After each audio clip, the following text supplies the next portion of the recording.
Guys ഞാൻ അന്നപൂർണയുടെ ഇവിടെ വരെ എത്തി ഗൈസ്. ഇതാണ് അന്നപൂർണ എന്ന് എനിക്ക് തോന്നുന്നു. എന്താ world's 10th highest mountain guys. ഫോഗാറൊന്നും കാണുന്നില്ല. നേരത്തെ പിന്നെയും ഫോഗ. അവിടെ നമുക്ക് വാട്ടർഫോൾ പോലെ കാണാം ചില സെറ്റപ്പിൽ. നമുക്ക് ഗൈസ് ചുറ്റും കാണാൻ എന്ത് രസമാണ്.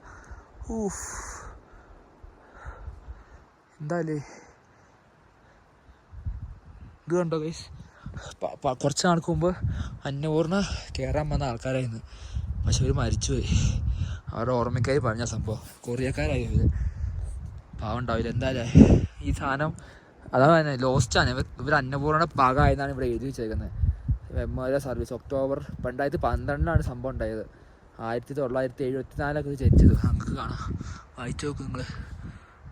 ഇവരൊക്കെ അവസ്ഥ എന്താ അല്ലേ. ബേസ് ക്യാമ്പ് വരെ ഒരു സീനുമില്ല. പക്ഷെ ഈ മലയാണ് ഗൈസ്. ഇതിൻ്റെ ഡെത്ത് റേറ്റ് എത്ര അറിയോ?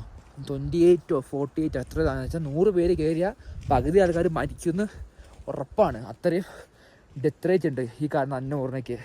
ആ world's 10th highest mountain. Mount എവറസ്റ്റിന് പോലും ഇല്ല. നിങ്ങൾക്കറിയോ മൗണ്ട് എവറസ്റ്റ് കയറിയ ആൾക്ക് പോലും ചിലപ്പോൾ എനിക്ക് തോന്നുന്നില്ല കയറാൻ പറ്റുമെന്ന്. പറ്റുമായിരിക്കും, പക്ഷേ അത്ര റിസ്ക്കും ഉണ്ട് അന്നപൂർണ. അതിൻ്റെ ബേസ് ക്യാമ്പ് വരെ എത്താൻ പറ്റിയിട്ടുണ്ട്.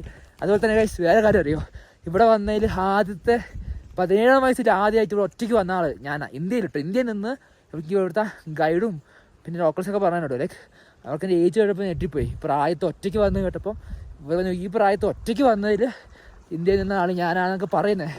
ഇവരാളുണ്ടോ എന്ന് എനിക്കറിയില്ല. ഉണ്ടെങ്കിൽ നിങ്ങൾ ജസ്റ്റ് ഈ വീഡിയോയ്ക്ക് കമൻറ്റ് ഇടുകയോ പറയുകയോ ചെയ്യും.